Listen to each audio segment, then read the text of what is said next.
നമസ്കാരം. മലയാളി വാർത്ത ഇൻസൈഡിലേക്ക് സ്വാഗതം. സെയ്ഫ് അലി ഖാനെ കുത്തി താഴെയിടുമ്പോൾ സ്വന്തം ഭാര്യ കരീന കപൂർ അത് നോക്കി നിൽക്കുമോ?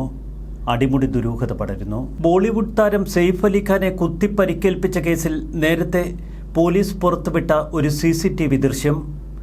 എന്നാൽ ഇപ്പോൾ അറസ്റ്റിലായ മുഹമ്മദ് ഷെരീഫുൾ ഇസ്ലാമുമായി ഈ രൂപത്തിന് യാതൊരുവിധ രൂപസാദൃശ്യങ്ങളുമില്ല. മുഹമ്മദ് ഷെരീഫുലിനും CCTV ദൃശ്യങ്ങളിലെ വ്യക്തിക്കും തമ്മിൽ സാമ്യമില്ല എന്ന ആക്ഷേപം ശക്തമാകുന്നു. നഗരവാസികളിൽ പലരും ഇക്കാര്യം ചൂണ്ടിക്കാട്ടി. പ്രായം, മൂക്ക്, മുടി, ചുണ്ട് എന്നിവയിലൊക്കെ വ്യത്യാസങ്ങൾ. പോലീസ് എന്തോ മറയ്ക്കുന്നുവെന്ന ചർച്ചകളാണ് ഇപ്പോൾ സമൂഹ മാധ്യമങ്ങളിൽ ശക്തിയാർജിക്കുന്നത്. 8 നില വരെ സ്റ്റെപ്പ് കയറിയ പ്രതി 11ാം നിലയിലേക്ക് പൈപ്പ് വഴി വലിഞ്ഞു കയറിയത്രേ. തുടർന്നാണ് നടന്റെ വീട്ടിലെ ശുചിമുറിയിലേക്ക് പ്രതി കയറിയത്. പ്രതിയെ വീടിനുള്ളിലാക്കി നടൻ വാതിലടച്ചുവെങ്കിലും കുളിമുറി വഴി പുറത്തിറങ്ങിയെന്നാണ് പോലീസ് കണ്ടെത്തൽ. ഇതിലെല്ലാം വലിയ പൊരുത്തക്കേടുകളുണ്ട് എന്ന് മാധ്യമങ്ങൾ പറയുന്നു. സമൂഹ മാധ്യമങ്ങളിൽ ഇത് സംബന്ധിച്ച വലിയ ചർച്ചകൾ. സെയ്ഫിന്റെ ഭാര്യയും നടിയുമായ കരീന കപൂറിന്റെ മൊഴിയിലും വൈരുദ്ധ്യം. കുട്ടിയെ ബന്ദിയാക്കി പണം തട്ടിയെടുക്കാൻ ശ്രമിച്ചു പ്രതിയെന്നാണ് കരീന കപൂറിന്റെ മൊഴി. എന്നാൽ മറുവശത്ത് സ്വർണ്ണാഭരണങ്ങളൊന്നും മോഷ്ടിക്കപ്പെട്ടില്ല. അപകടകരമായ രീതിയിൽ പ്രതി സെയ്ഫിനെ ആക്രമിച്ചിട്ടും എന്തുകൊണ്ട് കരീന കപൂർ നോക്കി നിന്നു? സെയ്ഫിനെ പ്രതി ആക്രമിക്കുന്നത് കണ്ടിട്ടും എന്ത് ചെയ്യണമെന്നറിയാതെ താൻ നോക്കി നിന്നുവെന്നാണ് കരീന കപൂർ പോലീസിന് നൽകിയ മൊഴി. ആരുടെ വീടാണ് അതെന്നറിയാതെയാണ് പ്രതി ആ ഫ്ളാറ്റിലെത്തിയത് എന്ന പോലീസിന്റെ വിശദീകരണവും ചോദ്യം ചെയ്യപ്പെടുന്നു. എന്നും വിവാദങ്ങളിൽ നിറഞ്ഞു നിന്ന പൂർവ്വകാലമാണ് കരീന കപൂറിൻ്റേത്.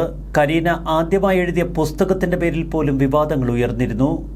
സെയ്ഫ് അലി ഖാന് നേരെയുണ്ടായ ആക്രമണത്തിന് പിന്നാലെ ഉയർന്നു വന്ന വിവാദം തന്നെ വേദനിപ്പിച്ചുവെന്നാണ് ഇപ്പോൾ കരീന കപൂർ സമൂഹ മാധ്യമങ്ങളിൽ കുറിക്കുന്നത്. മുംബൈയിലെ ബാന്ദ്രയിലെ വസതിയിൽ വെച്ച് സെയ്ഫ് അലി ഖാന് കുത്തേറ്റു എന്ന വാർത്തകൾ പുറത്തുവരുമ്പോൾ കരീന കപൂർ എവിടെയെന്ന ചോദ്യം മാധ്യമങ്ങളിലും സമൂഹ മാധ്യമങ്ങളിലുമൊക്കെ ഉയർന്നിരുന്നു. കരീന ആ സമയത്ത് വീട്ടിലില്ലായിരുന്നുവെന്നും പാർട്ടിയിൽ പങ്കെടുക്കാൻ പോയിരുന്നുവെന്നും ആദ്യം പടർന്ന വാർത്തകൾ.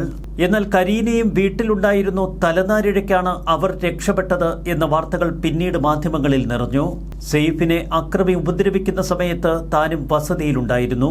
അക്രമി കുഞ്ഞിനെ ആക്രമിക്കാൻ ശ്രമിക്കുന്നത് കണ്ട് തടയാൻ ശ്രമിച്ചപ്പോഴാണ് സെയ്ഫിന് കുത്തേറ്റത് എന്ന് ആദ്യം കരീന വിശദീകരിച്ചിരുന്നു. പെട്ടെന്നുണ്ടായ ഷോക്കിൽ താൻ നിസ്സഹായാവസ്ഥയിലായിപ്പോയി എന്നാണ് കരീന കപൂർ പറഞ്ഞത്. എന്നാൽ അതിൽ ചില സംശയങ്ങളാണ് ഇപ്പോൾ സമൂഹ മാധ്യമങ്ങളിൽ ഉയരുന്നത്. സെയ്ഫ് അലി ഖാന് പരിക്കുപറ്റിയ ആ നേരത്ത് ആശുപത്രിയിലേക്ക് സെയ്ഫ് അലി ഖാനെ കൊണ്ടുപോയത് ഒരു ഓട്ടോറിക്ഷയിൽ, അതും മൂത്ത മകൻ. എന്തുകൊണ്ട് കരീന കപൂർ ആശുപത്രിയിലേക്ക് സെയ്ഫിനൊപ്പം യാത്ര പോയില്ല? സെയ്ഫ് കരീന ദമ്പതികളുടെ മൂത്ത മകൻ തൈമൂർ ഒരു ഓട്ടോറിക്ഷ വിളിച്ചാണ് സെയ്ഫ് അലി ഖാനെ ആശുപത്രിയിൽ എത്തിച്ചത്. ആക്രമണം കണ്ട് താൻ ഭയന്നു പോയിരുന്നുവെന്നും എന്ത് ചെയ്യണമെന്നറിയാതെ നിന്ന് തന്നെ കരിഷ്മ കപൂർ വീട്ടിലേക്ക് കൂട്ടിക്കൊണ്ടുപോയി എന്നുമാണ് കരീന കപൂർ പിന്നീട് വിശദീകരിച്ചത്. അക്രമിയുടെ ലക്ഷ്യം മോഷണമല്ലായിരുന്നു, തങ്ങളുടെ ഇളയ കുഞ്ഞായ ജയെ തട്ടിയെടുക്കുകയായിരുന്നുവെന്നാണ് കരീന കപൂർ ആദ്യം പോലീസിന് നൽകിയ മൊഴി. എന്നാൽ പിന്നീട് അവർ ഈ മൊഴി തിരുത്തി. മോഷ്ടാവിന്റെ ശ്രദ്ധയിൽപ്പെടുന്ന തരത്തിൽ ആഭരണങ്ങൾ ഇരുന്നിട്ടും അതിൽ തൊടാതെ കുട്ടിയെ ആക്രമിക്കാനാണ് അയാൾ ശ്രമിച്ചതെന്ന് കരീന കപൂർ ആദ്യം നൽകിയ മൊഴിയിലുണ്ട്. അത് മനസ്സിലാക്കിയ സെയ്ഫ് അലി ഖാൻ കുഞ്ഞുങ്ങളെയും ആയെയും ലിഫ്റ്റിൽ കയറ്റി 12ാം നിലയിൽ സുരക്ഷിതമായി എത്തിച്ചുവെന്നാണ് സെയ്ഫ് അലി ഖാൻ ആദ്യം പോലീസിന് നൽകിയ മൊഴി. 2012 സെയ്ഫ് അലി ഖാനും കരീന കപൂറും തമ്മിൽ വിവാഹിതരായത്. വിവാഹശേഷം 36ാമത്തെ വയസ്സിൽ ആദ്യ കുഞ്ഞിന് ജന്മം നൽകി. 40ാം വയസ്സിൽ രണ്ടാമത്തെ കുഞ്ഞ്. ആദ്യപുത്രൻ തൈമൂറാണ് സെയ്ഫ് അലി ഖാനെ ആശുപത്രിയിൽ എത്തിച്ചത്.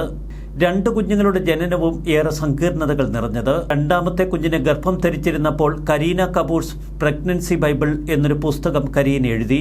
2000 മുതൽ ബോളിവുഡിലെ മുൻനിര നായികമാരിൽ ഒരാളാണ് കരീന കപൂർ.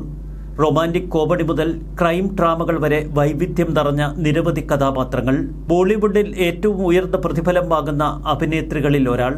എന്നാൽ ഭർത്താവ് ആക്രമിക്കപ്പെടുന്നത് കണ്ടിട്ടും രക്ഷിക്കാൻ ശ്രമിച്ചില്ല, ഭർത്താവിനെയും കൂട്ടി ആശുപത്രിയിലേക്ക് ഒപ്പം ചെന്നില്ല എന്നുള്ള വാർത്തകളാണ് ഇപ്പോൾ സമൂഹ മാധ്യമങ്ങളിൽ നിറയുന്നത്. അതിന് കരീന കപൂർ പറയുന്ന മറുപടി അത്ര വിശ്വാസയോഗ്യവുമല്ല. നടൻ സെയ്ഫ് അലി ഖാനെ ആക്രമിച്ച പ്രതി ബംഗ്ലാദേശിൽ നിന്നുള്ള അനധികൃത കുടിയേറ്റക്കാരനാണ് എന്ന് പോലീസ് വിശദീകരിക്കുന്നു. ഇത്തരമൊരു പ്രതിക്ക് എങ്ങനെ സെയ്ഫ് അലി ഖാന്റെ ഫ്ളാറ്റ് വരെ നുഴഞ്ഞു കയറാൻ കഴിയും? അത്ര വിദഗ്ധമായി സെയ്ഫ് അലി ഖാന്റെ ഫ്ളാറ്റ് ഇവൻ കൃത്യമായി ഇങ്ങനെ തെരഞ്ഞുപിടിച്ചു. ന്യൂഡൽഹിക്ക് പിന്നാലെ മുംബൈയിലും അനധികൃത ബംഗ്ലാദേശി പൗരന്മാർക്കെതിരെയുള്ള നടപടികൾ ഇപ്പോൾ കർശനമാക്കിയിരിക്കുന്നു. ബംഗ്ലാദേശി നുഴഞ്ഞുകയറ്റക്കാരുമായി ബന്ധപ്പെട്ട് 195 കേസുകൾ രജിസ്റ്റർ ചെയ്തിട്ടുണ്ട്. ഇതിൽ 278 ബംഗ്ലാദേശി പൗരന്മാരെ അറസ്റ്റ് ചെയ്തിട്ടുണ്ട് എന്നൊക്കെ പോലീസ് വിശദീകരിക്കുന്നു. കഴിഞ്ഞ 3 ആഴ്ചയ്ക്കിടയിൽ 50 ബംഗ്ലാദേശി പൗരന്മാരെ മുംബൈയുടെ വിവിധ ഭാഗങ്ങളിൽ നിന്ന് അറസ്റ്റ് ചെയ്തു. ബംഗ്ലാദേശി പൗരന്മാർ മുംബൈയിൽ വാടകയ്ക്ക് താമസിക്കുന്നവരാണ്. മോഷ്ടാവിന്റെ ആക്രമണത്തിൽ പരിക്കേറ്റ് മുംബൈ ആശുപത്രിയിൽ ചികിത്സയിൽ കഴിയുന്ന ബോളിവുഡ് താരം സെയ്ഫ് അലി ഖാന്റെ ആരോഗ്യനിലയിൽ പുരോഗതി കണ്ടതോടെ ആശുപത്രിയിൽ നിന്ന് വിട്ടയച്ചു. ഞായറാഴ്ച മക്കളായ തൈമൂറും ജയും സെയ്ഫിനെ കാണാൻ ആശുപത്രിയിലെത്തിയിരുന്നു. അവർക്കൊപ്പം അമ്മ കരീന കപൂറും. സെയ്ഫ് അലി ഖാന്റെ ഫ്ളാറ്റിൽ അന്ന് നടന്നതെന്ത്? തികഞ്ഞ ദുരൂഹതയാണ് ഇപ്പോൾ പോലീസ് വിശദീകരണത്തിലും ആളുകൾ കാണുന്നത്. സെയ്ഫ് അലി ഖാനും കരീന കപൂറും എന്തെങ്കിലും ബോധപൂർവം മറച്ചു വെക്കുന്നുണ്ടോ? ന്യൂസ് ഡെസ്ക് മലയാളി വാർത്ത ഇൻസൈഡ്.